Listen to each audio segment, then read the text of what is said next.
سلام، یه سلام شاد و پر انرژی به دوستای گل خودم.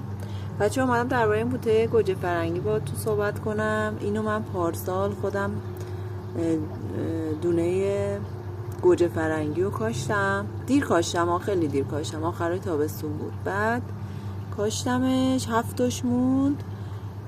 اونا رو هم گذاشتم تو راپله، هوا که سرد بود اونا از بین رفتن. بعدش یعنی تو بهار از بین رفتن، آوردم وقتی رو گذاشتم پشت بون، انگار یه دفعه سردشون شد از بین رفتن. خلاصه این یه دونه مونده.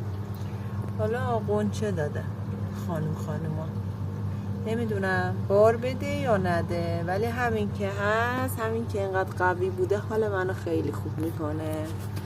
عاشقشم، ممنونم ازش. بچه‌ها جنگ تموم شده تقریبا، میگن تموم شده، ولی من فکر میکنم دوباره جنگ شروع شه. این استرسی که من دارم برای که کی میخواد دوباره جنگ بشه، باور میکنید منو مریض کرده. همش فشارم پایینه. دعا کنید همه دنیا آرامش باشه، هیچ کس اضطراب نداشته باشه. فعلا